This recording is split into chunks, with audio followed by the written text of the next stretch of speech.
हाँ तो भाई फुरकान भट्टी भाई साहब नफरते बाबर में इतने घुस गए हैं कि बाबर का नाम स्क्वाड में ना देखकर फुरकान भट्टी की खुशी का कोई ठिकाना नहीं है। बंदा ये भूल गया कि स्क्वाड कितना ठरकी किस्म का पाकिस्तान क्रिकेट बोर्ड ने बनाया है, कितना निकम्मा नालायक बॉलिंग अटैक पाकिस्तान ने बनाया है बांग्लादेश के अगेंस्ट। और ये हमें T20 वर्ल्ड कप 2026 भी जितवाएंगे, एशिया कप 2025 भी जितवाएंगे। ये जो है ना इंडिया और श्रीलंका, ये अफगानिस्तान भूल जाओ भाई। ये T20 वर्ल्ड कप और ये 2025 का एशिया कप पाकिस्तान का है। पता है क्यों? क्योंकि पाकिस्तान ने एक खूंखार स्क्वाड बना दिया है। स्क्वाड आप सुनेंगे आपको उल्टियां आ जाएंगी। 5 ओपनर एक ही स्क्वाड में डाल दिए गए हैं और पावर हिटर जो मिडिल ऑर्डर में काम आते हैं वो है ही नहीं। और बॉलर 2 बॉलर उठाए हैं इन्होंने फास्ट, दोनों डेब्यू वाले। कोई बॉलिंग लाइनअप में मजा नहीं है, कुछ भी नहीं है। टीम भाई मतलब स्क्वाड आते ही पता चल गया कि टीम को किस तरह से नंगा किया जाएगा। लेकिन फुरकान भट्टी भाई साहब, बाबर, रिजवान इनके जाने से इतने तो खुश हैं। बर्बादी जो पाकिस्तान क्रिकेट टीम की नजर आ रही है इस स्क्वाड में, उस बर्बादी को ये भूले बैठे हैं। बर्बादी की तरफ ये जा ही नहीं रहे। चैनल को सब्सक्राइब और वीडियो को लाइक जरूर करते जाना। नफरत बाबर की इंतहा देखिए। बंदे ने थंबनेल लगाया है, थंबनेल में मतलब कितना खुश हो रहा है कि रिजवान नहीं है, बाबर नहीं है। और वीडियो के स्टार्टिंग में बाबर का जिक्र कर लिया, बाबर नहीं है रिजवान, मतलब बाबर पसंद नहीं लेकिन जिक्र बाबर का जरूर करना है। क्या बात है, जबरदस्त फुरकान भट्टी भाई साहब, जबरदस्त। दोस्तों अब जो स्क्वाड पाकिस्तान ने बनाया है ये इंडिया को, श्रीलंका को, इंग्लैंड, न्यूजीलैंड, सब ये जितनी भी टीमें हैं इनको तो यूं फारिग कर देगा ये स्क्वाड। मैं बता रहा हूं आपको, 2025 का एशिया कप और 2026 का T20 वर्ल्ड कप हमारा है, किसी का बाप लेके दिखाए। हाँ, फुरकान भट्टी भी लाइक, ठीक है। स्क्वाड जो बना है, रिजवान, बाबर, शाहीन, इनके ऊपर मैं एंड में आता हूं। नसीम भी है, हारिस रऊफ भी है, इनके ऊपर मैं एंड में आता हूं। पहले मैं आपको स्क्वाड दिखा देता हूं। 5 ओपनर एक ही स्क्वाड में, साइम अयूब, फखर जमान, हसन नवाज, मोहम्मद हारिस और कौन, साहिबजादा फरहान। 5 ओपनर एक ही स्क्वाड में शामिल किए गए हैं।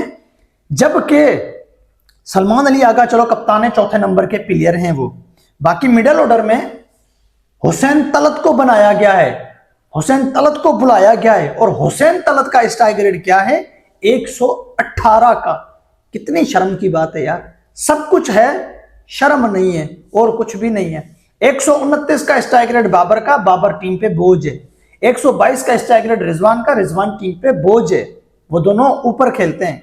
लेकिन मिडिल ऑर्डर में 118 के स्ट्राइक रेट वाला प्लेयर जिसका नाम है हुसैन तलत, उसको बुलाया। और फुरकान भट्टी को यही मतलब तकलीफ है ना कि रिजवान बाबर का स्ट्राइक रेट कम है, तो फिर क्या हुसैन तलत का स्ट्राइक रेट 300 का है?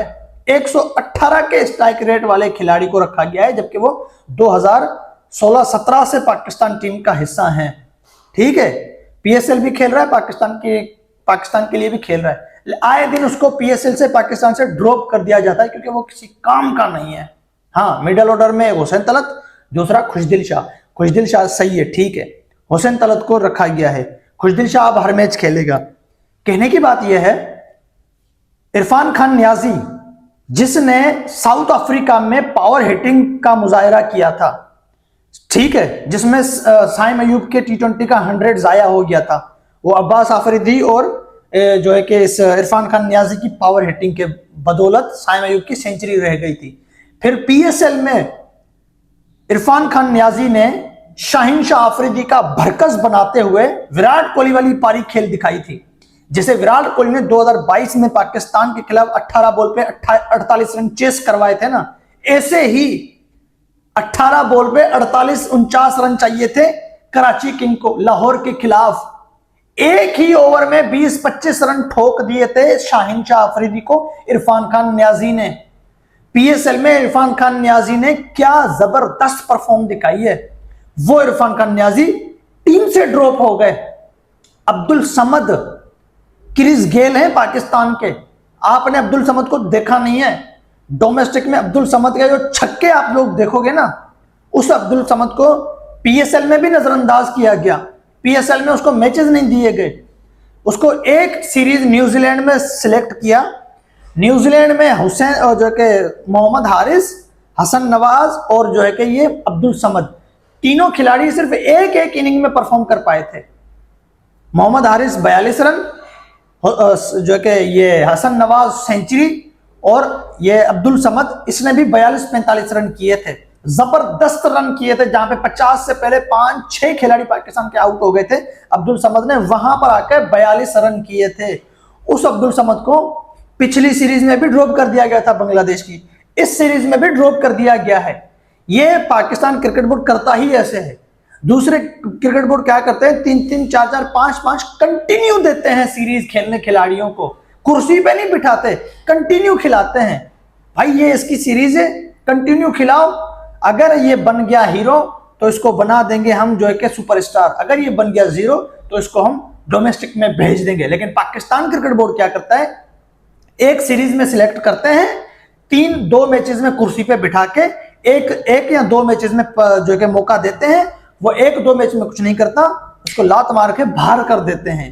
ठीक है, अब अगर बॉलिंग लाइनअप की बात करें हम, मोहम्मद नवाज वापस आए हैं, सुफियान मुकीम को वापस लाया गया है और अबरार अहमद को कंटिन्यू रखा गया है। ये 3 जो कि स्पिनर होंगे, सही है। फास्ट बॉलिंग में अब्बास आफरीदी हैं, आकिफ जो है कि वो अहमद दानियाल, हाँ अहमद दानियाल है, और दूसरा एक पेशावर ज़ेलमी का, पता नहीं कहाँ, पेशावर ज़ेलमी का एक फास्ट बॉलर है 28 साल का। अहमद दानियाल 28 साल के हैं, वो पेशावर के हैं, सॉरी। लाहौर कलंदर का एक अजीज, पता नहीं क्या नाम है यार उसका, मैं नाम भूल गया, उसकी 31 साल उम्र है। अब पेशावर का 28 साल वाला जो खिलाड़ी है, उसने 33 मैचेस में 39 विकेटें ले रखी हैं। उसको जो है कि फास्ट बॉलिंग के तौर पे पाकिस्तान टीम में सिलेक्ट कर दिया गया है। ये झंडे गाड़ेगा। और जो लाहौर कलंदर की टीम से उठाया है एक फास्ट बॉलर, उसकी 31 साल उम्र है।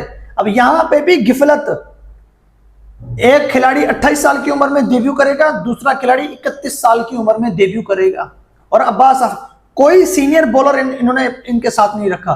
चलो शाहीन शाह अफरीदी की एटीट्यूड की वजह से उसको बाहर किया, बहुत अच्छा किया। हारिस रऊफ तो रन मशीन है, ठीक है, खत्म। नसीम शाह का क्या कसूर है? नसीम शाह बहुत जबरदस्त बॉलर है। अगर नसीम शाह की पिटाई होती है इंटरनेशनल में तो वो हारिस रऊफ और शाहीन शाह अफरीदी की मेहरबानियों से होती है। नसीम शाह को तो यहां पे रखना था, नसीम शाह को भी इन्होंने नहीं रखा। 3 फास्ट बॉलर, अब्बास अफरीदी जिसने कोई 18-19 T20 मैच खेले हुए हैं, और ये जो लाहौर कलंदर का खिलाड़ी इन्होंने सेलेक्ट किया है, और अहमद दानियाल, इन दोनों का डेब्यू है। 3 फास्ट बॉलर है, 3 स्पिनर है।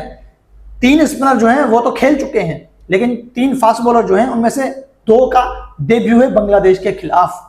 ये बांग्लादेश से जो अभी इन्होंने घर में T20 सीरीज जीती है ना, इनको बस इसी चीज का घमंड है। अरे हमने तो बांग्लादेश के खिलाफ क्लीन स्वीप की है T20 सीरीज, हमने बांग्लादेश को क्लीन स्वीप किया। उधर न्यूजीलैंड ने तुम लोगों को नंगा कर दिया, वो तो तुम लोगों ने देखा नहीं, वो तो तुम लोगों ने देखा भी लेकिन याद उसको नहीं करोगे। ठीक है, करने तो जो करना है कर लो, जो करना है कर लो, जो पाकिस्तान क्रिकेट बोर्ड को करना है। इस टीम की जो हालत होनी है ना, ये बांग्लादेश में ही पता चल जाएगा। वो बांग्लादेश तुम्हारे घर में आई थी, ठीक है, लेकिन वो बांग्लादेश का घर है। वो बांग्लादेश इसी बॉलिंग लाइनअप का भरकस बनाएगी, ये मैं अभी आप लोगों को लिख के दे रहा हूं। अरे 5 ओपनर एक ही स्क्वाड में शामिल यार, 5 ओपनर। यहां पे फुरकान भट्टी नहीं बोलेगा मोहम्मद हारिस के साथ तो ज्यादती है, फखर जमान बाबर की कप्तानी में 4थे नंबर पे कर रहे थे और अब जो है कि ओपनर आ गए हैं।